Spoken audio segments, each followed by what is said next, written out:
నరేంద్ర మోడీని ఇప్పుడు మళ్ళా ప్రధానమంత్రిగా చేయాలనుకుంటున్నారు. దాంట్లో కీలక భాగస్వామి చంద్రబాబు నాయుడు ఢిల్లీ వెళ్ళారు. మరి ఇప్పుడు చంద్రబాబు నాయుడు గారి మూమెంట్ని ఎలా చూస్తారు? చూడటం అంటే నేనైతే మాత్రం ఆయనకు చాలా గొప్ప సువర్ణ అవకాశం వచ్చింది జీవితంలో. చరిత్రలో మళ్ళీ సువర్ణాక్షరాలతో చంద్రబాబు నాయుడు గారి పేరు తెలుగు జాతి చరిత్రలో లిఖించదగే అవకాశం దేవుడిచ్చారు. ఆయన దాన్ని సద్వినియోగం చేసుకుంటే బాగుంటుందని భావిస్తున్నాను. నిన్నటి నుంచి కూడా మంచి అవకాశం వచ్చిందని. మరి అక్కడ ఢిల్లీలో రాజకీయాలు ఎట్లా ఉంటే మనం చెప్పలేము, ఇక్కడ కూర్చొని మాట్లాడలేము. అక్కడ మనం అనుకున్నది వేరు, అక్కడ ఉండే పరిస్థితులు వేరు. సామాన్యమైన దృష్టితో మనం ఆలోచిస్తే, ఒక సామాన్యుడిగా ఒక సామాన్య పౌరుడిగా మనం కనుక ఆలోచిస్తే, మొదటి నుంచి మనం అనుకుంది బీజేపీకి 225 సీట్లు మించి రావు అనేది నేను చాలాసార్లు చెప్పాను, అది అందరూ కూడా అన్నారు. అయితే ఇతను చాలా అవమానకరంగా దిగిపోవాల్సి వస్తుంది అనుకుంటే కొన్ని సంప్రదాయ వర్గాలు ఉంటాయి, జ్యోతిష్యుల పేరుతో, పండితుల పేరుతో, స్వామీజీలు, పీఠాధిపతుల పేరుతో, ఈ పరాన్నజీవులు, పారాసైట్స్ వర్గాలు కొన్ని ఉంటాయి. వీళ్ళు ఆ మతం పేరుతోనే బతకాలి. వీళ్ళందరూ దొంగ ప్రచారం చేసేసి ఆయన అపర కల్కి అవతారము, ఆయన దైవాంశ సంభూతుడు, 25 ఏళ్ళు ప్రధానమంత్రి అయిపోతాడు, ఈయన పేరు పురాణాల్లో కూడా ఉంది, నరేంద్రుడు వస్తాడు దేశాన్ని కాపాడుతాడు, అక్కడ పిచ్చి పిచ్చి వాగుడంతా వాగేసేసి ఇష్టానుసారంగా వాళ్ళ పైత్యాన్ని, వాళ్ళ వెర్బల్ డయేరియాని మొత్తాన్ని దేశం మీద కక్కేసేసారు. కక్కేసిన తర్వాత అది జనాలు మూడులు నమ్మారు. రాముడు అక్కడ విగ్రహం పేరుతో, అయోధ్య రామాలయం పేరుతో జనాలను వంచాలని చూశారు. అయోధ్యలో తలంబరాలని చెప్పి ఇక్కడ రేషన్ షాపులో బియ్యానికి పసుపు కలిపేసి జనాలను ముంచాలని చూశారు. వీళ్ళ పశు ప్రవృత్తిని, వీళ్ళ అజ్ఞానాన్ని సమాజం మీద రుద్ది మొత్తం మరో తాలిబాన్గా భారతదేశాన్ని తయారు చేయాలని చూశారు.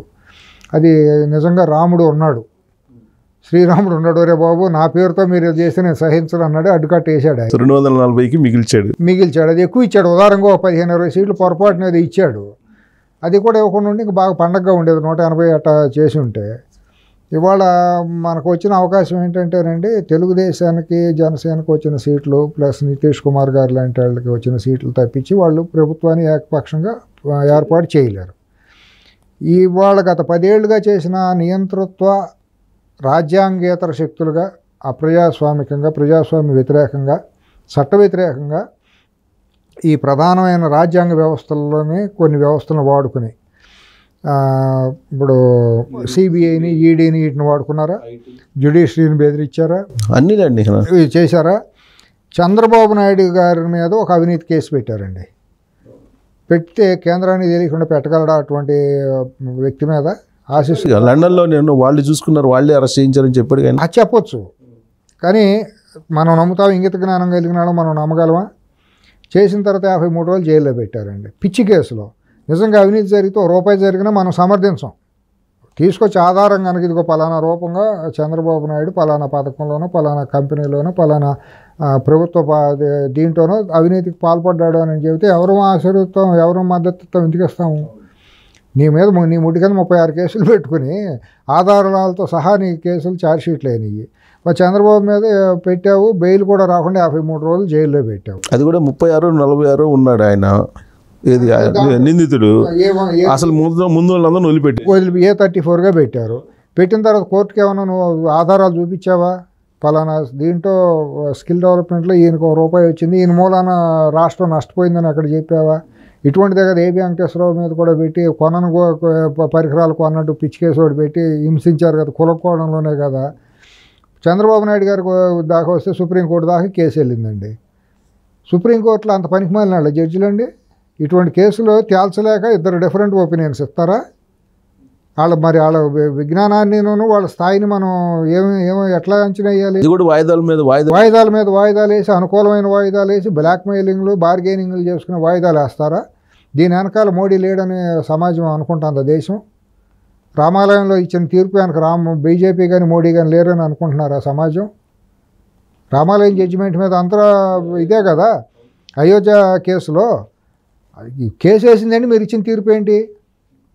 మీరు నా పొలం ఈ సరిహద్దులు నాదే కాదా అంటే అది చెప్పకుండా వేరే చెప్పేసి నీది కాదు, అసలు ఆడదే కాదు, మాది మూడోది అని చెప్తాను. నీకెక్కడ ఉంది రైట్? ఏ రాజ్యాంగం ఒప్పుకుంది, ఏ చట్టాలు ఒప్పుకుంది, ఏ CrPC code, civil procedure code చెప్పింది సుప్రీంకోర్టుకి ఆ తీర్పు ఇవ్వమని? ప్రజలు గమనించరానా, మాట్లాడరానే? అదేమంటే కంటెంప్ట్ కేసెస్ బెదిరించేస్తామని అది ఒకటి ఉందిగా. ఏం చేస్తారు? బెదిరితే 6 నెలలే కదా నువ్వు శిక్ష వేసేది. జస్టిస్ కర్నన్ అనే అతన్ని అన్యాయంగా అక్రమంగా అరెస్ట్ చేశారు కదా. జస్టిస్ కర్నన్ అని తమిళ ఆయన ప్రశ్నించినందుకు సమాధానం పెట్టారుగా. ప్రశ్నిస్తే సమాధానం చెప్పాలి డెమోక్రటిక్ వేలో. నీకేం సుప్రీమసీ రాజ్యాంగం మీకు ఇచ్చిన అధికారం ఏముంది? విశేషాధికారాలు ఏముంటాయి ఎక్సెప్ట్ కంటెంప్ట్ ఆఫ్ కోర్టు తప్పించి? రాహుల్ గాంధీది కూడా అంతే కదా. అంతే కదా. నువ్వు రాహుల్ గాంధీ అనే మనిషి పాపం ఆయన మోడీ అన్నది, మోడీ అంటే దొంగలంటే నువ్వు డిస్క్వాలిఫై చేస్తావా? ఇల్లు బీకేస్తావా? నిరాశ్రయం చేసి రోడ్డు మీద వేసేస్తావా? అంటే భావజాలం చూడండి. ఇక్కడ కేసీఆర్ ఏ రకంగా ప్రవర్తించేసి ఇక్కడ మన ధర్నా చౌకులు తీసేయటం, ప్రశ్నించే వాళ్ళందరినీ చేయటం. అక్కడ చంద్రబాబు నాయుడు ఇల్లు ముంచాలి, వరదలతో ఇల్లు ముంచేసి నిరాశ్రయం చేసి రోడ్డు మీద వేయాలి. నా మీద కేసు ఉంది కాబట్టి అందరికీ కేసు ఉండాలి. జైలు ఆ నెంబర్ 6093 అనేదో నాకేదో అందరూ అంటున్నారు కాబట్టి ఖైదీ నెంబర్ 60393 ఉంది కాబట్టి రాష్ట్రంలో అందరికి ఆధార్ కార్డు ఉన్నట్టు ప్రతి ఒక్కరికి కూడా ఒక నెంబర్ వేసేసామనుకోండి ఏదో కేసులో, నాకుందంటే నీకు ఉంది కదరా అని చెప్పుకోవడం కోసం అదొక సునకానందం.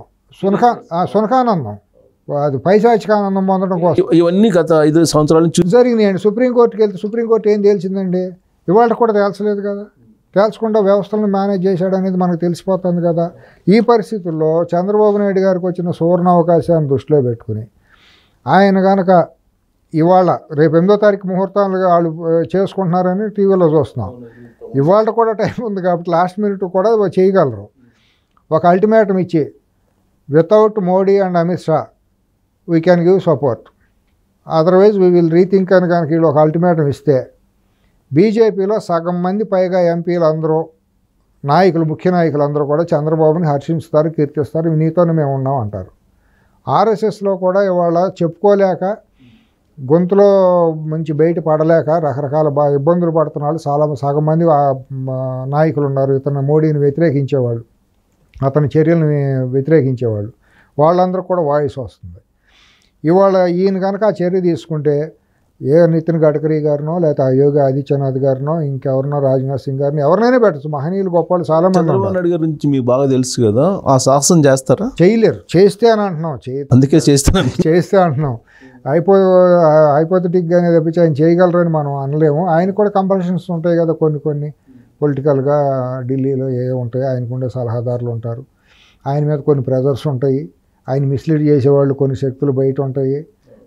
ఎన్ని రకరకాలు మనం చూసినాయే కదా. ఆయన చుట్టే ఉండే క్వార్టరీతోనే వాళ్ళు ఆయన్ని ఇన్ఫ్లుయెన్స్ చేయాలని చూస్తారు, వాళ్ళని ఏదో బ్లాక్మెయిల్ చేస్తారు. ఆ డిమాండ్ చేయకపోవచ్చు, ప్రత్యేక హోదా అలా అదన్నా డిమాండ్ చేసే ఛాన్సెస్. ప్రత్యేక హోదా ఇండియా కూటమి ఇస్తుందండి, ఇస్తానంది. ఓపెన్ ఆఫర్ వాళ్ళ డ్యూ కూడా ఉంది. పాపం రాహుల్ గాంధీ గారు అంత ఓపెన్ హానెస్ట్ మనిషి కూడా. నిజంగా ఆయన చాలా మంచి మనిషి, కుట్రల కుతంత్రాలు తెలియదు, బోళా మనిషి, ఓపెన్ మనిషి, నిజమైన దేశభక్తుడు, దాంట్లో డౌట్ లేదు. ఎటువంటి కొత్త నాటకాలు రాయడు, కానీ దేశంతో కాదు ప్రేమతోటే కాదు, హ్యూమన్ టచ్ బాగా ఉన్న మనిషి. ఇస్తాడు కూడా, మాట మీద నిలబడితే ఇచ్చే మనిషి. బీజేపీ లాగా మోసగాళ్ళు కాదు. అవును, ఇటువైపు అయితే ఓపెన్ ఆఫర్ ఉంది. ఇటువైపు అసలు కనీసం డిమాండ్ చేసే పరిస్థితి ఉందా? లేదు, క్లోజ్ అయిపోయింది కదా. ఇటు నుంచి ఆల్రెడీ లాస్ట్లో ఇస్తామంటే ఈయన ఇవ్వలేదని చెప్పి ఒక తప్పు మాట మాట్లాడారు కదా. అదేది మన నీతి ఆయోగ్ ఇవ్వడానికి వీల్లేదని తప్పు మాట మాట్లాడారు కదా. నీతి ఆయోగ్ వాళ్ళని అడిగితే మేము ఆ మాట అనలేదు, అసలు మా దగ్గర చర్చ రాలేదు అన్నారు కదా. అంటే దాని అర్థం ఇంకా ఓపెన్ ఆఫర్ ఉన్నట్టే కదా. అక్కడైతే యాజ్ పర్ ది రూల్స్ ఉన్నట్టే కదా. ఉంది, కానీ డిమాండ్ చేయాలి కదా. ఇప్పుడు అది చేసి కనుక నాకు ఇస్తావా లేదా, నా ఆంధ్ర రాష్ట్రం నాకు ప్రత్యేక హోదా ఇచ్చి నా అమరావతిని, నా పోలవరాన్ని కట్టుకోవడానికి నాకు పూర్తి మద్దతు ఇస్తే నేను ఆలోచిస్తాను. నువ్వు మోడీనే పెట్టుకుంటావో కేడీనే పెట్టుకుంటావో నాకు అవసరం లేదంటే సచ్చినట్టు ఇవ్వాలి. లేదా in the interest of the society, first మన దేశం ముఖ్యం కదా, రాజ్యాంగం ముఖ్యం కదా. అంబేద్కర్ గారు రాసిన రాజ్యాంగం వాళ్ళ అపాస్యం పాలైపోతుంది కదా. రాజ్యాంగం బాగుంటేనే మోడీ, మన చంద్రబాబు గారు బాగుంటారు, న్యాయ వ్యవస్థ బాగుంటుంది, మనం కూడా బాగుంటాం. మరి దానికోసం అన్న మోడీ లాంటి అప్రజాస్వామికవాది ఉండటానికి వీల్లేదు, మేము ఆలోచించుకుంటాం అతను ఉంటే అని అంటే డెఫినెట్గా నితిన్ గడ్కరీ లాంటి గొప్ప మనుషులు వచ్చారనుకోండి, దేశానికి రాజ్యాంగ వ్యవస్థలు అన్నీ బాగుంటాయి, ప్రత్యేక హోదా కూడా కన్సిడర్ చేయడానికి అవకాశం ఉంటుంది. పార్లమెంట్ వేదికగా చెప్పారు కదా, పార్లమెంటు సాక్షిగా. ఇంకా అంతమించి ఏముంటుంది, దేవుడు గుళ్ళకెళ్ళి దేవుడు సాక్షి అంటాం. పార్లమెంట్లో రాజ్యాంగం సాక్షి అంటే పార్లమెంటే. అన్ని పక్షాలు ఏకమయ్యే కదా ఆ రోజు అంది. 5 ఏళ్ళు కాదు 10 ఏళ్ళు ఇస్తామని చెప్పారు కదా. అది కనుక ఇవ్వగలిగితే సాధించగలిగితే నితీష్ కుమార్ గారు చంద్రబాబు గారు చాలా ఫ్రీక్వెన్సీ కలిగిన ఫ్రెండ్స్, సన్నిహితులే. కానీ ఇక్కడ ఒక ట్విస్ట్ ఉంది సార్. నిన్న రాత్రి ఎప్పుడైతే ఈ కూటమికి తగ్గిపోయినాయో ఎన్డీఏకి, ప్రత్యేక హోదా మాకు కావాలనేటువంటి ఒక స్లోగన్ ఇచ్చారు ఆయన కూడా బీహార్కి. రెండింటికి ఇస్తామంటే అయిపోయారు, నష్టమే ఉందండి. అంటే ఇది ఏమన్నా ఆపటానికి ఇలాంటి ప్రతిపాదన వస్తుంది కాబట్టి అటు నుంచి కౌంటర్ ఏమన్నా రెండింటికి ఇప్పుడు దేశం నుంచి విడిపోవట్లేదు. ప్రత్యేక హోదా అంటే భారతదేశం నుంచి బీహార్ ఆంధ్రప్రదేశ్ విడిపోవటం కాదుగా. రెండింటికి వచ్చి మీరు చెప్పింది, కానీ అక్కడికన్నా ఇక్కడికి తేడా ఏంటంటే ఇదేమో పార్లమెంట్లో విభజన చట్టంలో సందర్భంగా చర్చ సందర్భంగా హామీ ఇచ్చింది. విభజితము నష్టపోయారు, ఆంధ్రులు నష్టపోయారు. 60 ఏళ్ళకి అంతా ఇక్కడ ఇదే ఇల్లు, ఇదే మన ప్రాంతం అనుకుని హైదరాబాద్కి వచ్చి పెట్టుకున్నారు. ఇక్కడ అసమత ఇంబ్యాలెన్స్ ఏర్పడింది, ఎకనామిక్ ఇంబ్యాలెన్స్ ఏర్పడి ఇండస్ట్రీస్ అని ఇక్కడ వచ్చేసిన క్యాపిటల్ మూలాన. ఇది స్పెషల్ స్టేటస్ కనుక ఇస్తే నష్టం జరిగింది కాబట్టి అక్కడ కూడా పెట్టుబడులు వచ్చి రెండు బ్యాలెన్స్ అవుతాయి అనే ఉద్దేశంతో ఇచ్చారు. అంతే తప్పించి వేరే ఇదేం దాంట్లో ఏమీ మెర్సీ ఏం కాదు అది. సార్ ఇప్పుడు ప్రత్యేక హోదా వచ్చేటప్పటికి యాక్చువల్గా నాకున్న ఒక అనుమానం ఏంటంటే, ఒకవేళ ఆంధ్రప్రదేశ్కి ఇవ్వడానికి ఇష్టం లేక నితీష్ కుమార్ చేత ఆ డిమాండ్ చేయించారేమో అనేది ఒకటి ఉంది. ఇప్పుడు అది చంద్రబాబు నాయుడు గారు అది వచ్చే పరిస్థితి ఉందంటారా? అంటే నితీష్ కుమార్ గారు ఎంతవరకు మోడీ క్లచెస్లో ఉన్నాడు అనేది కూడా ఒక సందేహం. ఆయన సఫరర్గానే ఉన్నాడు నాకు తెలిసినంతవరకు. ఏంటంటే బయట వినేది క్లోజ్ సర్కిల్లో కొంతమంది ద్వారా శరద్ పవార్ గారు, నితీష్ కుమార్ గారు కూడా అవకాశం కోసం చూస్తున్నారు. వాళ్ళు కూడా తప్పనిసరి పరిస్థితుల్లో మోడీతో సేల్ అవుతున్నారు. బ్లాక్మెయిల్కి, ఈడీ ఐటీ దాడులకి భయపడి అనేది ఒకటి ఉంది. ఈ పరిస్థితిలో చంద్రబాబు గారు కనుక ఒక స్టెప్ తీసుకుని నితీష్ కుమార్ గారు వాళ్ళిద్దరు క్లోజ్ ఫ్రెండ్స్, బాగా మంచి ఫ్రీక్వెన్సీ ఉన్న మిత్రులు అనేది కొద్ది మీలాంటి సీనియర్ జర్నలిస్టులు అందరికీ తెలుసు. ఇద్దరు కూడా ఏకాభిప్రాయంతోనే తీసుకుంటారు. ఈ పరిస్థితుల్లో నాకు ఒక నమ్మకం ఏంటంటే, అంత ఫ్రీక్వెన్సీ ఉన్న ఇద్దరూ కూడా విఘ్నతగా ప్రదర్శించితే ఆంధ్రప్రదేశ్కి ప్రత్యేక హోదా రావటం అనేది అవకాశం ఉంది. అక్కడ నీతి ఆయోగ్లో ఎక్కడ కూడా క్లోజ్ అయిన అంశం కాదు, అది తప్పే. సమాజాన్ని తప్పుదారే పట్టించారు. అప్పుడు ఈయన ఏ ఒత్తిడి ఫోన్ చేశారు చంద్రబాబు గారు కూడా, మరి స్పెషల్ స్టేటస్ కాకుండా ప్యాకేజీ అనేది అన్నారు, తర్వాత అది కాదన్నారు, రకరకాల అయిందన్నారు. ప్యాకేజీ చట్టంలో పెట్టమన్నారు, చేయలేదు. నీతి ఆయోగ్ ఒప్పుకోలేదని చెప్పి ఒక మాట మాట్లాడారు. నీతి ఆయోగ్ అసలు అంశమే మా పరిగణలోకి రాలేదు, మేము అటువంటి వాటిలో కలగ చేసుకోలేదని వాళ్ళు చెప్పారు. ఆర్టీఐ కింద అడిగినా కూడా అసలు అది లేనే లేదని చెప్పేది అని బయటకు వచ్చింది. ఇప్పుడు ప్రత్యేక హోదా వాళ్ళు బీహార్ వాళ్ళు కూడా అడుగుతున్నారు అనేది మా కొత్తగా వస్తుంది. మందేమో చట్ట ప్రకారం న్యాయబద్ధంగా ధర్మబద్ధంగా రావాల్సింది ఆంధ్రప్రదేశ్కి. బీహార్ అనేది ఆబ్లిగేషనే, మాకు వెనకబడతాను ఉంది కాబట్టి ఇవ్వండి అనేది వాళ్ళది ఆబ్లిగేషను. కానీ మనదేంటంటే నెసెసిటీ అండ్ చట్ట ప్రకారం రావాల్సింది, నైతికంగా రావాల్సింది. రెండింటికి వేరు. మరి ఈయన దీన్ని సాధించి ప్రత్యేక హోదాను సాధించి అట్లాగే పోలవరం వీటన్నిటికీ సాధించి మోడీ ప్రధానమంత్రిగా ఉంటా ఆయన నాయకత్వంలో ఈయన కూడా క్యాబినెట్లో మంత్రి పదవులు తీసుకుని దీనికి చేస్తారా? లేదు మోడీ గారిని కాకుండా, ఎందుకంటే in the larger interest of the nation చేయగలిగితే మాత్రం ఈయన ఒక పెద్ద గొప్ప నాయకుడు అయిపోతారు చంద్రబాబు గారు. వాళ్ళు ఉన్న అవకాశాన్ని బట్టి చూసి మోడీని కనుక కాదు ఉండటానికి వీల్లేదు, ఇతను అప్రజాస్వామికవాది, రాజ్యాంగ వ్యతిరేకి, చట్టాలన్నింటినీ అపహాస్యం చేసి పరిహాసం చేసిన వ్యక్తులు వీళ్ళిద్దరూ కూడా ప్రూఫెన్ కదా. గత 10 ఏళ్ళుగా విధ్వంసం జరుగుతుంది కదండి దేశంలో. అన్ని పార్టీలు కకావికలైపోయినాయి. ఆయన రాహుల్ గాంధీ గారిని నీడ కూడా లేకుండా కక్షగట్టి డిస్క్వాలిఫై చేసి ఎంపీ క్వార్టర్స్ నుంచి బయటికి తోసేసిన ఘటనలు కూడా చూసిన వాళ్ళం కదా. అట్లాగే రాముడిని మార్కెటింగ్ చేసుకుని ఒక విద్వేషాన్ని, ఇవన్నీ కూడా సెక్యులర్ కంట్రీలో ఆ సెక్యులర్ ఫ్యాబ్రిక్కే ఒక ఇబ్బంది ఏర్పడే పరిస్థితి వచ్చింది. కానీ సార్ ఢిల్లీలో నాకున్న ఇన్ఫర్మేషన్ ఏంటంటే, నరేంద్ర మోడీనే మళ్ళా ప్రధానమంత్రి అభ్యర్థిగా ఎంపిక చేయబోతున్నారు. ఈయన చంద్రబాబు గారు కూడా ట్వీట్ చేశారు నిన్న, 3వసారి ప్రమాణ స్వీకారం చేయబోతున్న మోడీ గారికి నా శుభాకాంక్షలు అని. మరి అది చాలా వెయిటేజ్ ఉన్న ట్వీట్ కదా. ఆయన అంటే కన్ఫర్మ్డ్, ఇంకా ఈయన కూడా is going to give support for Modi government. ఇంకా దాంట్లో ఇంకా సస్పెషల్ ఏమీ లేవు. మరి ఈయన బార్గెయిన్ చేసే అవకాశం ఉందా లేదా అనేది కూడా ఇవాళ మనకు కొద్దిగా సంశయాత్మకంగానే ఉంది. ఏనా భయానా ఈయనకుండా మొహమాటాన్ని బట్టి కానీ డిమాండ్ చేసి ఇవ్వాల్సిందేనని ఫైట్ చేసే మనిషి కాదు మొదటి నుంచి చంద్రబాబు గారు. సాత్వికంగా మాకు కావాలని రిక్వెస్ట్ చేసుకుంటా సౌమ్యంగా చేసుకుంటూ వచ్చే మనిషి. మరి ఈయన సౌమ్యతకి వాళ్ళు ఎంతవరకు నిన్నమొన్నటి వరకు మరి హెరాస్ చేశారు కదా, ఇదే ద్వయము. మరి రేపు పొద్దున అమిత్ షాని ఉంచుతారో తీసేస్తారో అనేది అది వేరే క్వశ్చన్ అనుకోండి. ప్రధాని ఈయన అయినాక ఆయన లేకుండా ఇతను ఉండడు. ఇద్దరు కూడా ఒకరికొకళ్ళు జంట ఇదిగానే ఉంటారు. మరి ఇంత దారుణాలు జరిగినప్పుడు వాళ్ళిద్దరినే మళ్ళీ చేసుకుంటూ వచ్చి చేస్తే వాళ్ళు ఈయన మాట వింటారా? ఈయన ఇబ్బంది పెట్టి జైల్లో పెట్టి ఇవాళ కూడా సుప్రీంకోర్టులో కేసుని తేల్చకుండా పెట్టి అంత కళ్ళ ముందు జరిగిన నగ్న సత్యం. అంటే రాజకీయాలు కాబట్టి రాజకీయాలు ఎప్పుడు ఏదైనా మారచ్చుగా. ఇప్పుడు వాళ్ళకి అవసరం ఉంది కాబట్టి ఏం మార్చుకోవచ్చేమో వాళ్ళ పద్ధతి. మార్చుకోవాలి మరి, తప్పదు మార్చుకొని ఈయనకి ఏదో మరి ఈయన కాన్ఫిడెన్స్లో తీసుకుని ఈయన అడిగిని చెయ్యాలి. మరి అది చేయటానికి ఎంతవరకు చేయడానికి వీలు లేక మరి నితీష్ కుమార్ని మీరు అన్నట్టు ఏంటంటే నితీష్ కుమార్ గారిని కూడా బీహార్కి ఇవ్వాలి అంటే మీకు ఇవ్వాలంటే వాళ్ళు అడుగుతున్నారు కదా అని ఒక కుంటి సాకు పెట్టి కావాలని చేసేది. ఆంధ్రప్రదేశ్కి స్పెషల్ స్టేటస్ వస్తే గుజరాత్కి దెబ్బతింటుంది అనేది వాళ్ళ. ఇప్పుడు ప్రధానమంత్రి మోడీ దేశ ప్రధానిగా కాకుండా గుజరాత్కు ప్రధానమంత్రిగానే వ్యవహరిస్తున్నాడు గత 10 ఏళ్ళుగా. చాలా సంకుచితమైన భావాలతోనే వ్యవహరిస్తున్నాడు. ఆయన ఎంతసేపు సంకుచితమైన భావాలతో ఒక మతము ఒక ప్రాంతమే తప్పించి విశాల దృక్పథం అనేది ఆయనలో మనం గమనించలేకపోతున్నాం. ఊరినే పేరుకే దేశం అది ఇది అని అంటాడు కానీ కరుడుగట్టిన మతత్వాది. మతత్వాదులు మనస్తత్వాలు అట్టాగే ఉంటాయి. విశాల దృక్పథం ఉండదు వాళ్ళకి మతత్వవాదులకి. కాబట్టి ఆ మతత్వవాదంలో ఉన్నటువంటి కరుడుగట్టిపోయిన మనిషి అహంకారి అతను కూడా ఈ నిన్న మొన్నటిదాకా ఆంధ్రప్రదేశ్లో ఉన్న ముఖ్యమంత్రి లాంటి క్యారెక్టరే. ఒకళ్ళు చెప్తే ఈయనే మనిషి కాదు, ఒకళ్ళు విమర్శించితే తట్టుకునే మనిషి. సార్ మీకు జగన్మోహన్ రెడ్డి గురించి తెలుసు, చంద్రబాబు నాయుడు గారి గురించి తెలుసు, నరేంద్ర మోడీ గారి మనస్తత్వం గురించి తెలుసు. అయితే ఇప్పుడున్న పరిస్థితుల్లో సరే ఓకే నరేంద్ర మోడీ ప్రధానమంత్రి అవుతారు అనుకుందాం, అప్పుడు లైజనింగ్ చేసి చంద్రబాబు నాయుడు రాబట్టగలరా ప్రత్యేక హోదాని? కష్టమే అనిపిస్తుంది నాకైతే. ఈయన సాధించలేరు అని అనిపిస్తుంది.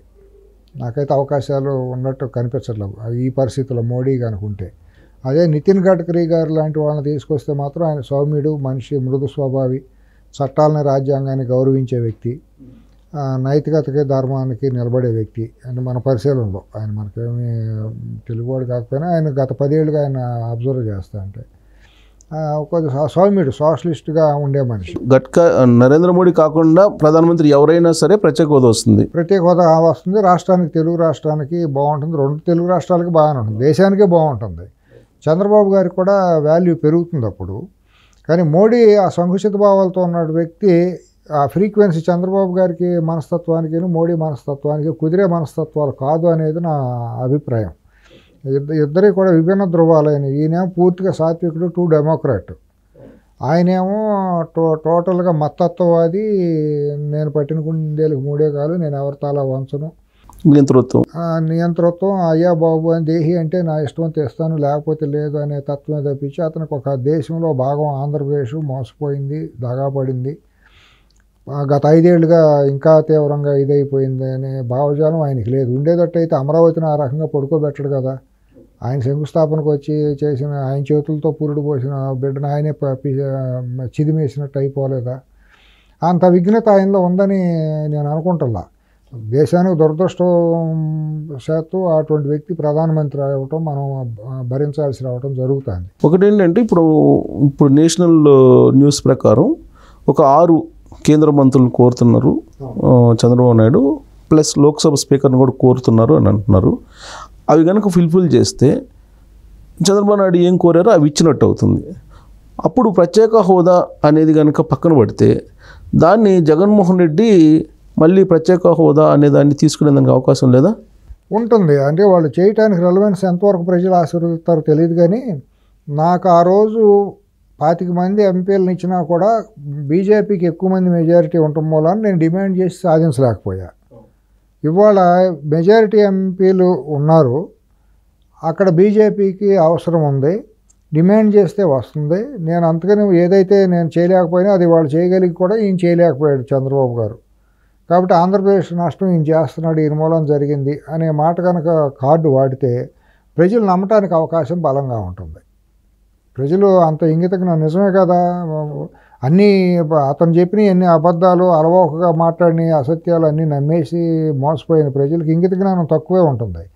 నిజంగానే చంద్రబాబు నాయుడుకి నిజమే కదా, ఈయన ఇవ్వకపోతే ప్రధానమంత్రి మోడీ ప్రధాని అవ్వడు కదా, మరి ఎందుకు అడగలేదు అనే ఒక లాజిక్ను తీసుకొస్తారు. మోకాలు బోడిగుండికి మూడేసే లాజిక్ని ప్రజల్లో మెజారిటీ వాళ్ళు తీసుకొస్తారు. తీసుకొచ్చినప్పుడు ఈయన సమాధానం చెప్పుకోలేరు, ఈయన డిఫెన్స్లో పడే పరిస్థితి వస్తుంది చేతి అనవసరంగా. కాబట్టి అంత మెజారిటీ ఆ మెజారిటీ పెద్ద లెక్క కాదు కదండి. రాష్ట్రంలో ఉన్న ఎమ్మెల్యేలు 165 వచ్చింది, అది పెద్ద మెజారిటీ లెక్క కాదు, కౌంట్ కాదు. రేపొద్దున మనం ఎట్టా డిఫెన్స్ని చేంజ్ చేసుకోగలం, ఎన్కౌంటర్ ఎట్లా చేయగలం, డిఫెన్స్ని ఎట్లా ఎన్కౌంటర్ వాళ్ళు వేసేదాన్ని మనం ఎట్లా చేయాలి. సో ఇప్పుడు చంద్రబాబు నాయుడుకి అగ్ని పరీక్షనా ఒక రకంగా సామాన్యులకు చూసేవాళ్ళకి ఏం పెద్ద ఉండదు, కానీ లాంగ్ రన్లో ఒక 5 ఏళ్ల తర్వాత ప్రతిపక్షంగా ఇతను బలపడటానికి వాళ్ళది పునాది అవుతుందేమోనని నాకు భయంగా ఉంది. ఇవాళ కనుక ఫరం నిర్ణయం తీసుకోకపోతే ఆ లాజిక్ మీరు సింపుల్గా ఆలోచించండి. ఆ రోజున 350 సీట్లు ఉండటం మూలాన నాకు పాతికున్నా కూడా బీజేపీకి అవసరం లేదు కాబట్టి, నేను అడిగిన ఉపయోగం లేదు కాబట్టి నేను నోరు మూసుకున్నానని చెబుతాడు. కానీ ఇతను వెళ్ళిపోయి నా కేసులు వాయిదాలకు కోర్టుకు వెళ్లకుండా నన్ను కాపాడండి, సిబిఐ కోర్టుకు చెప్పండి, నన్ను సిబిఐ రోజువారీ విచారణకు నుంచి మినహాయించండి అని చెప్పి అక్కడ లాలూచీలు పడ్డాడు. సరే, ఇక్కడ రాష్ట్రంలో దోసుకున్న దాంట్లో ఢిల్లీ కూడా మూటల్లో వాటాలు వెళ్ళినాయా లేదా అనేది దేవుడికి తెలియాలి, అంతరాత్మకు తెలియాలి. వెళ్ళినాయి అనేది సామాన్యులు కూడా వాళ్ళు అనుకుంటున్నారు, లేకపోతే ఇంత ఉదారంగా వదిలిపెట్టరు అనేది అనుకుంటున్నారు. కాబట్టి నేను అడిగినా కూడా నా వాళ్ళు ఇవ్వలేదు కాబట్టి నన్ను పక్కన పెట్టారు, నేను సాధించలేకపోయాను. మరి వాళ్ళ 240 వచ్చినాయి, చంద్రబాబు గారి సపోర్ట్ లేకపోతే అక్కడ ప్రభుత్వం మనుగడలేదు. అదే కనుక నేను చంద్రబాబు గారి స్థాయిలో ఉంటే మెడలోంచేసి 2 నిమిషాల్లో ఇస్తేనే నేను అనేవాడిని, ఇచ్చేవాళ్ళు అనే మాట అన్నారు అనుకోండి, ఆ రోజు చంద్రబాబు గారు ఏం చెప్పగలరు, ఎన్ని సీట్లు గెలిచి పబ్లిక్ రీథింక్ చేసే అవకాశం 100% చేస్తుంది. పబ్లిక్ విచక్షణ విపరీతంగా ఏమి ఉండదు. నిజమే కదా అంటారు, నిజమే కదా, సామాన్యంగా ఆలోచించే కదా. మరి మనం కూడా అంతే అనుకో, దాని సమాధానం చెప్పగలిగి ఉండాలి వీళ్ళు అసలు. మనం కూడా నిజమే కదా అని అనిపిస్తుంది కదా. కొద్దిగా ఇంత మాట్లాడిన వాళ్ళకి మనకే ఇది చేస్తే బాగుంటుంది అన్నప్పుడు సామాన్యులు ఎందుకు దాన్ని చేయరు? ఇంకొక వైపు కాంగ్రెస్ మేము ఇస్తా ఉన్నాం అంటున్నారు, రేపొద్దున వాళ్ళు కూడా దాడి చేస్తారు. రాజకీయంలో ఎందుకు మొహమాటాలు ఉంటాయి?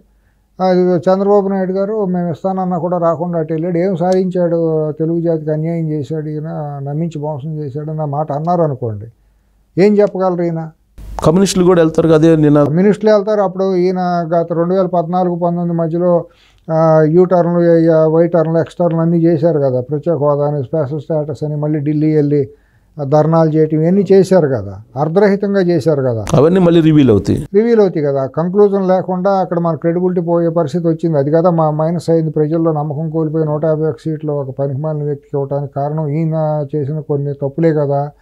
మన నేషనల్ మీడియా కూడా అడిగింది కదా, ఆ రోజు మీరు కాదన్నారు, వాళ్ళు ఎట్టా వెళ్తారని.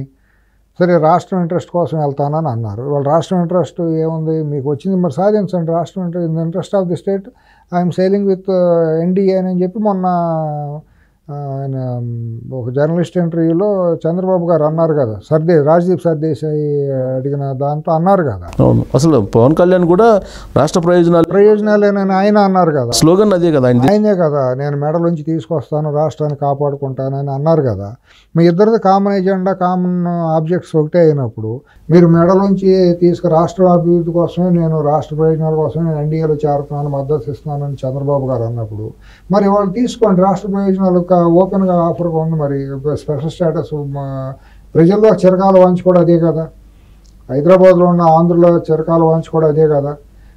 స్పెషల్ స్టేటస్ వస్తే మంచి అభివృద్ధి చెందితే అందరం కూడా మన రాష్ట్రానికి వెళ్ళిపోయి మన రాష్ట్రంలో మనం ఉండొచ్చు అనే కోరిక యువతలో కూడా ఉంది కదా. కొత్త కొత్త కంపెనీలు ఆవిష్కరణ చేసుకుంటే ఆర్థికమైన వెసులుబాటు వస్తే కంపెనీలు బాగుంటాయనే కదా ప్రతి ఒక్కళ్ళ కోరిక. మరి దాన్ని మర్చిపోతే ఎట్టాగు? ఇది చంద్రబాబు గారికి నిజంగా అగ్ని పరీక్ష. చాలా సెన్సిటివ్ ప్లేస్లో ఉన్నారు ఆయన ఇప్పుడు. సో ప్రమాణ స్వీకారం చేయకుండానే ఇలాంటి పరిస్థితి ఆయనకు వచ్చింది. ఇంకా అసలు ముందు ఇంకా ఛాలెంజెస్ చాలా ఉంటాయి. ఇప్పుడు ఈయన 4 మంత్రి పదవులు కాదు, 6 కాదు, 10 తీసుకున్నా కూడా స్పెషల్ స్టేటస్ అనేది ఒక సెంటిమెంటల్ ఇష్యూ తెలుగు ఆంధ్రులకి. నువ్వు 4 మంత్రి పదవులు తీసుకుని నీ వాళ్ళకి పదవులు తీసుకున్నావు, రాష్ట్రానికి ఏం చేసావనంటే రేపు మంత్రులు తీసుకుని కూడా వీళ్ళు ఏం సాధిస్తారండి? రోడ్లు వేశారు, రోడ్లు అవసరం లేదని జనం తేల్చేశారు కదా. 5 ఏళ్ళు రోడ్లు వేయకపోతే ఏం చేశారు? మాట్లాడలేదు కదా. ఆ ప్రయారిటీస్లో ప్రధానంగా నెంబర్ 1 ప్రయారిటీ స్పెషల్ స్టేటస్ అనేది ఒక మానసికంగా ట్యూన్ అయిపోయారు ఆంధ్రులు అందరూ. అది తీసుకొస్తే మాత్రం ఈయన శాశ్వతంగా చిరస్థాయిగా ఈయన పేరు శిలాక్షరాలతో సువర్ణాక్షరాలతో లిఖించబడిపోయి ఉంటుంది. లేదు మోడీని మార్స్తేనే నేను సపోర్ట్ ఇస్తానని మోడీని తీసేసిన దేశ చరిత్రలో గొప్ప నాయకుడిగా వెలుగొంటారు. ప్రజాస్వామ్యాన్ని నిలబెట్టిన మనిషి, సెక్యులర్ భావాలను దేశంలో నిలబెట్టిన మనిషి అని కాంగ్రెస్ వాళ్ళు కూడా ఇవాళ చంద్రబాబు గారిని రాజకీయాలకు అతీతంగా కీర్తించాల్సిన పరిస్థితి అన్ని పార్టీలకి ఏర్పడుతుంది. కాశ్మీర్ నుంచి కన్యాకుమారి వరకు తీసుకుంటే అక్కడ మన ఫరూక్ అబ్దుల్లా గారి కుటుంబం నుంచి తీసుకుంటే ఇక్కడ డిఎంకే కుటుంబం వరకు కూడా ఈ గత 10 ఏళ్లలో బీజేపీ మోడీ దాష్టీకానికి గురైనళ్ళు, ఈడీలు ఈ దాడులకి, ఐటీ ఈడీ దాడులకు గురైన సిబిఐ. కానీ ఎన్ని చెప్పినా కానీ నరేంద్ర మోడీని అయితే బీజేపీ తప్పించేటువంటి పరిస్థితులు అయితే ఇప్పుడు కనిపించట్లేదు. మేబీ ఆయనకి ఏదో 75 years అయితే నెక్స్ట్ ఇయర్ అలా అటెండ్ చేస్తారేమో. మొన్నటి దాకా బీజేపీకి ఆర్ఎస్ఎస్కి థ్రెట్ ఏంటంటేనండి 400 సీట్లు కనుక మళ్ళీ మోడీకి వచ్చేటట్టుంటే 75 ఏళ్ళకి అతను దిగిపోవటానికి వీలు పడే పరిస్థితి కాదు. అతను అన్నింటినీ బుల్డోజ్ చేసుకుంటూ వెళ్ళిపోతారు. అది సంస్థాగతంగా ఆర్ఎస్ఎస్లో పెట్టుకున్న ఒక నిర్ణయం. 75 ఏళ్ళు నిండిన వాళ్ళు ఎవరో కూడా పదవిలో ఉండకూడదు అని. ఇతను మొన్న ఏమన్నాడు, నేను ఒక 25 ఏళ్ళు నేనే ఉంటాను, నేను దైవాంశ సంభూతిని, నేను తల్లి గర్భం నుంచి జన్మించలేదు, నన్ను దేవుడి పైనుంచి దేవదూతగా పంపించాడు అని చాలా అసందర్భమైన మాటలో జనాలతో నవ్వులుపాలయ్యేది. ప్రపంచం నివ్వెరపోయేదటో ప్రధాని 140 కోట్ల జనాభా ఉన్న దేశానికి ప్రధానిగా నవ్వులుపాలయ్యే భాష మాట్లాడాడు. అంటే అతని మనస్తత్వం ఎట్లా మనకు అర్థమవుతుంది, నేనే శాశ్వతంగా ఒక నియంత్రణ, జిన్పింగ్ అక్కడ ఉత్తర కొరియా లాగా అన్నట్టు ఒక భావజాలం అయిపోయింది. అతను అధికారం మొత్తే తప్పించి అతను తరహా అయిపోయింది. అతను నేను సర్వసంగ పరిత్యాగిని అది ఇది అని చెప్పిన అని కలబొలి మాటలు అనేది మనకు అర్థమవుతుంది. ఇవాళ ఏంటంటే కనీసం ఆర్ఎస్ఎస్ వాళ్ళు రేపు 75 ఏళ్ళు వచ్చినాయి కదా దిగవయ్యా అని అనడానికి ఒక అవకాశం అనేది ఒకటి ఉంది. ఇప్పుడు తక్కువ వచ్చినాయి కాబట్టి. కానీ రేపు మారిన పరిస్థితుల్లో రేపటికి ఎట్లా ఉంటుందో తెలియదు. అంత అవకాశం ఉండటం తప్పు.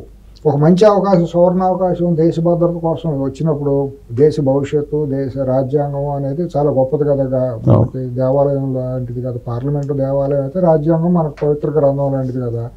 దాన్ని అపహాస్యం చేస్తున్నారు కదా వీళ్ళిద్దరూ కూడా.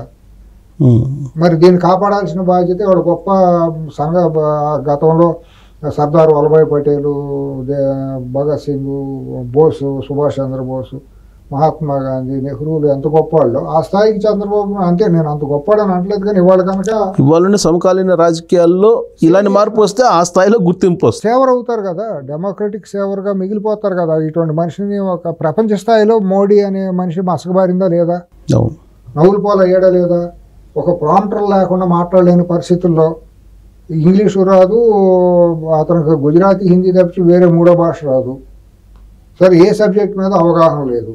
ఇవన్నీ తేడతలం అయిపోయింది కదా, 10 మందికి తెలిసిపోయింది కదా. మతము కోణంలో చూడని వాళ్ళు మతం మొత్తం ఎక్కకుండా విఘ్నతతో చూసిన వాళ్ళకి ఏమీ అర్థమైపోయింది కదా.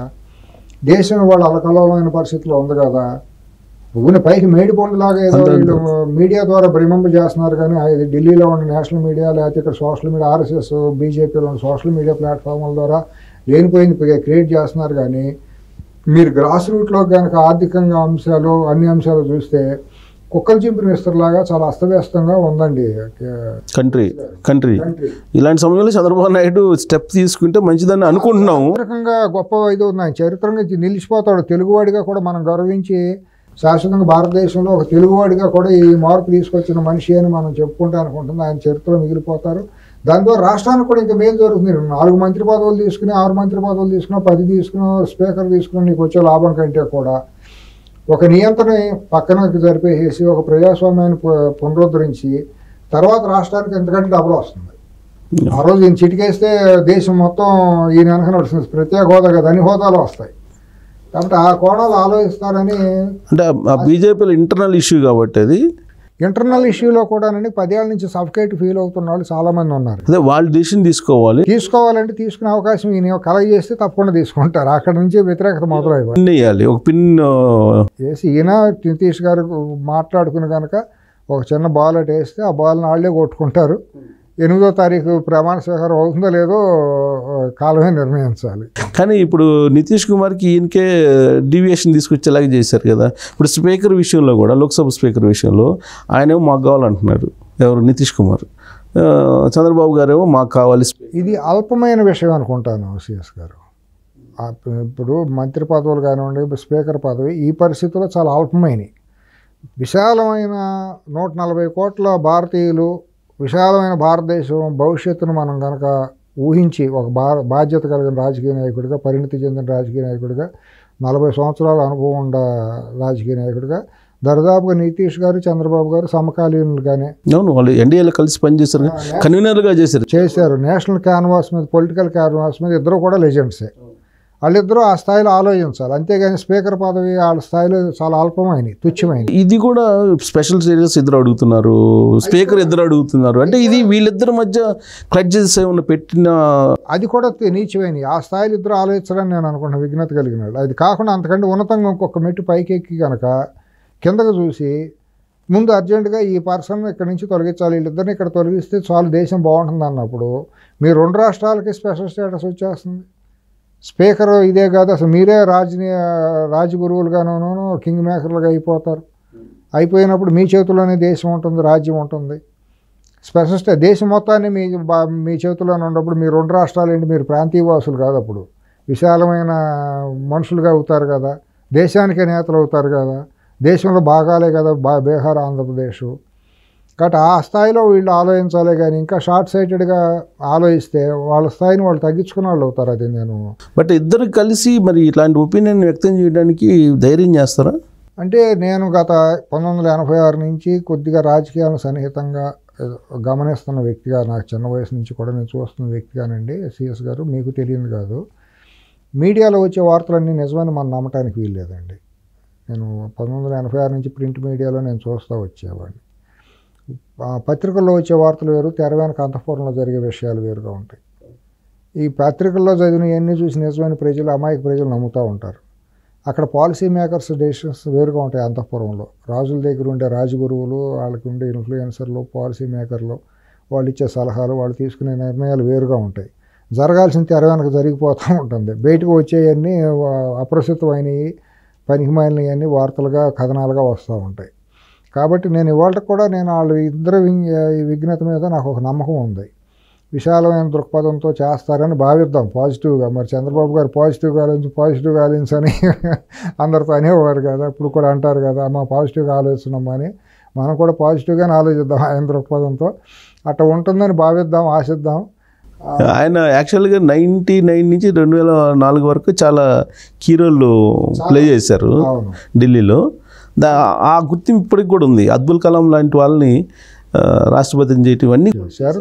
చాలా మంచి మార్పులు కూడా జరిగినాయి దేశంలో. వాజ్పేయి గారి నాయకత్వంలో గోల్డెన్ క్వార్టర్లెట్లు, గ్రామీణ రోడ్లు, సడక్, ఇవన్నీ చాలా గొప్ప జరిగినాయి. బీజేపీ వల్ల భారతదేశంలో ముఖ చిత్రం మారిందండి. ఇప్పుడు వీళ్ళిద్దరూ మినిస్టర్స్ ప్రపోజల్స్ పెట్టించారని అంటే మిగతా ఇష్యూలు లేనట్టేగా. అది మీడియా పెట్టిందా, నిజంగా వీళ్ళ నోటి నుంచి వచ్చిందా అనేది మనకు తెలియదు సిఎస్ గారు. ఇప్పుడు మీడియా సృష్టించిన కథనాలా, లేకపోతే నిజంగా వీళ్ళ మనసులో ఉందా అనేది తెలియదండి. ఢిల్లీకి, హైదరాబాద్కి, దేశ రాజధానికి, రాష్ట్ర రాజధానికి పేరుకు కొన్ని వేల కిలోమీటర్లు ఉండొచ్చు, కానీ కొన్ని లక్షల కిలోమీటర్ల దూరం ఉంటుంది నిజానికి, దీనికి ఇక్కడ వార్తలకి. అది మీకు తెలియదు కదా. మీటింగ్లో ఏం జరుగుతుందో ఎగ్జాక్ట్గా మనకు తెలియదు. మీరు ఢిల్లీ బ్యూరోని కూడా కవర్ చేసిన వాళ్ళు, మీకు ఢిల్లీ రాజకీయాలను కూడా మీరు చూసిన వ్యక్తులు కాబట్టి అక్కడ జరిగిన 6 నెలలకు కానీ ఇక్కడ వార్తలు రాదు. తెర వెనుక కొన్ని చాలా సీరియస్ ఇష్యూస్ జరుగుతుంది, కొన్ని లీక్ అవుతాయి. ఆ లీక్ అయ్యే సోర్స్ బలమైన సోర్స్ అయితే మనం నమ్మొచ్చు. ఇప్పుడు అక్కడి నుంచి వచ్చే సంస్థ యొక్క క్రెడిబిలిటీ, రిపోర్ట్ చేసిన వ్యక్తి యొక్క క్రెడిబిలిటీ, సుసాత్రకుండా సోర్స్ కానీ తెలిస్తే అసలు చెప్పేది. అంటే ఒకటి ఏంటంటే రాజ్దీప్ చెప్తున్నారు, ఇందాక నేను మీ దగ్గరికి షోకి వచ్చేటప్పుడు రాజ్దీప్ చెప్తున్నటువంటి సోర్స్ వాళ్ళ ఇండియా టుడే దాంట్లో, అందుకని కొంచెం ఏదన్నా ఆలోచించాల్సింది పరిస్థితి. అంటే ఇండియా టుడే కూడా క్రెడిబిలిటీ కోల్పోయింది ఈ మధ్య. కథనాలు ఇచ్చేసి తప్పుడు సర్వేలు ఇచ్చి అక్కడ ఆంధ్రప్రదేశ్లో పార్లమెంట్ సీట్లు అన్నీ వస్తాయి, ఇన్ని వస్తాయని మీరు చూసే ఉంటారు కదా. అది ఒకప్పుడు ఇండియా టుడే అంటే చాలా ఎగ్జిట్ పోల్ కొంచెం ఓకే. ఎగ్జిట్ పోల్ పక్కన పెడదాం, వార్తా కథనాలు మరి అంత మునుపు రేటింగ్లు ఇచ్చి అద్భుతమైన రేటింగ్లు ఆంధ్రప్రదేశ్ పాత ముఖ్యమంత్రికి పెర్ఫార్మెన్స్ చేసినప్పుడు ఇచ్చినప్పుడు నవ్వులు పోలే కదా. అవును, టైమ్స్ ఆఫ్ ఇండియా లాంటిదే అసలు దారుణంగా. టైమ్స్ ఆఫ్ ఇండియా ఇవన్నీ కూడా ఎంత దుర్మార్గంగా ఇచ్చినాయండి, ప్రజలను ఇది చేయటమే కదా, మోసం చేయటం, మోసగించడం కదా. అన్నీ రాజ్దీప్ సర్దేశాయిని నేను తక్కువ చేసి మాట్లాడటం కదా, ఆయనకు ఒక ఇది ఉందని, విలువలు కలిగిన కొంత బలమైన సోర్సెస్ ఉన్న మనిషి, తప్పు చెబుతాడని నేను అనుకుంటలేదు. బట్ వీళ్ళు అంత స్థాయిగా ఆలోచిస్తారని మనం ఆశించొద్దు, అంతకంటే ఉన్నతంగా ఉంటారని ఆశిద్దాం. ఉన్నతంగా ఉండాలని కూడా కోరుకుందాము. కానీ వీళ్ళు ఈ ప్రపోజల్ పెట్టారంటే అది రాదేమో అనేది ఒక అదే అది మరీ మంత్రి పదవుల కోసం రాష్ట్రాన్ని పణంగా పెట్టడం తప్పే. సరే, అసలు ఇది అన్నిటికంటే కూడా దేశాన్ని పణంగా, ప్రజాస్వామ్యాన్ని, రాజ్యాంగాన్ని వీళ్ళిద్దరి చేతిలో వచ్చిన అవకాశాన్ని పణంగా పెట్టడం తప్పే.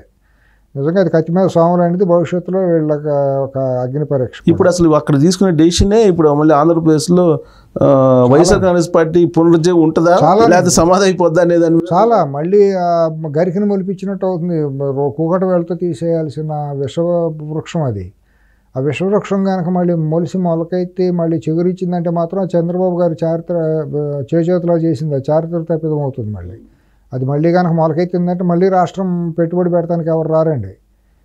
అది ఒకసారి స్టార్ట్ అయిందంటే మళ్ళీ సెకండ్ యాంగిల్ వచ్చిందంటే ఎవరు ధైర్యం అసలు రారు. అది లేదు అంటేనే ఎవరైనా ఒక పెట్టుబడి పెడతానికి వస్తారు. ఎందుకంటే ఆ విషవృక్షం యొక్క ఎలా ఉంటుంది అనేది ఎక్స్పీరియన్స్ అయ్యారు అందరికీ తెలుసు. ఎందుకంటే అతను తండ్రి ముఖ్యమంత్రిగా ఉన్నప్పుడు ఇక్కడ చేసిన ఆర్థిక దోపిడీలు, కార్పొరేట్ దీంట్లో చేసిన అరాచకాలు, ఇండియా సిమెంట్స్ ఇటువంటి కంపెనీలనే సిబిఐ కేసులు ఇరికిచ్చేసి ఇబ్బంది, ఐఏఎస్లు ఐపీఎస్లు జైలుకి పంపించి ఇవన్నీ ఉంది.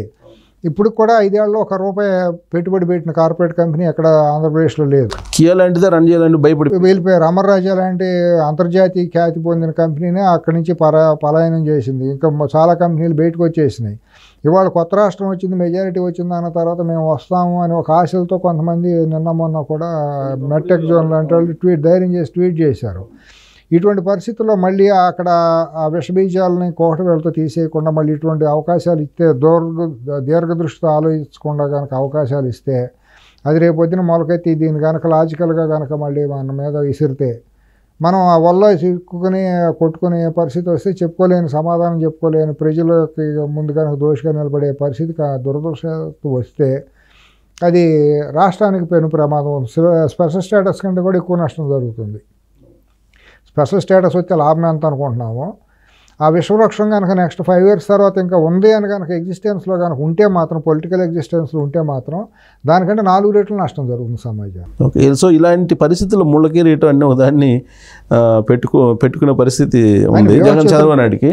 ఇక్కడేమో రాష్ట్రంలోనేమో ఒక ముళ్ళ కుర్చీ, దాంట్లో కూర్చోవలసిన పరిస్థితి. అప్పులు కావాలని ఉద్దేశపూర్వకంగా FRBM దాటేసి దత్తపుత్రుని పెంచి పోషించాడు మోడీ.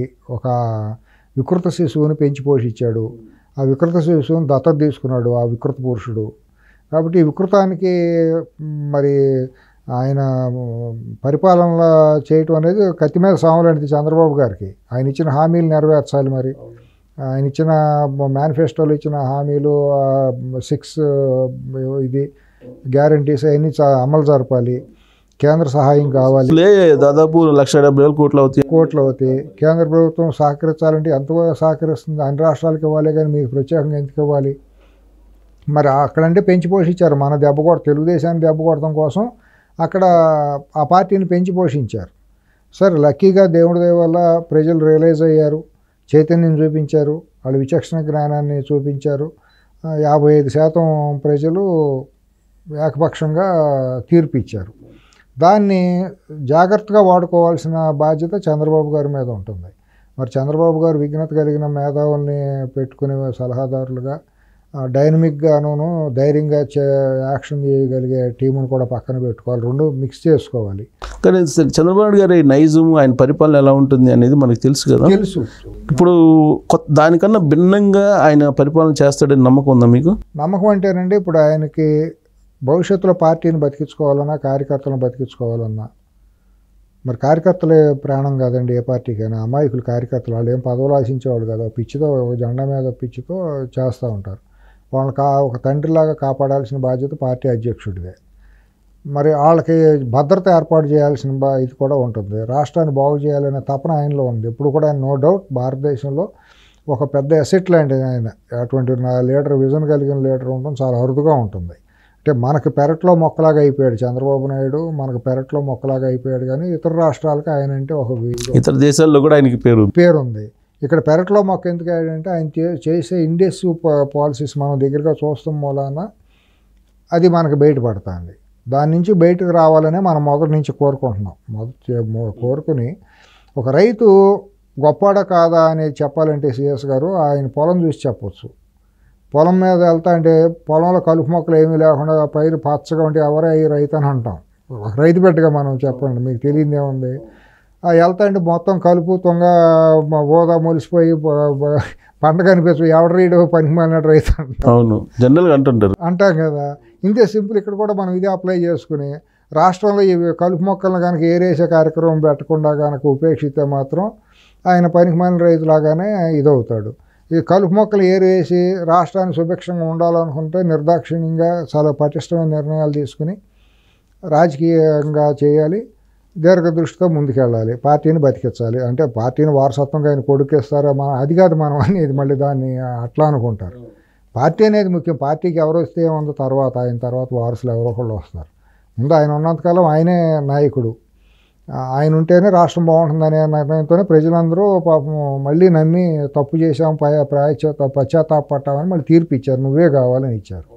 దాంట్లో సందేహం. సో ఇంకా కూడా ఆయన కలుపు మొక్కలు అలానే ఉంచేసి పేయకుండా ఉంటే చారిత్రక తప్పిదం అయిపోతుంది అంతే.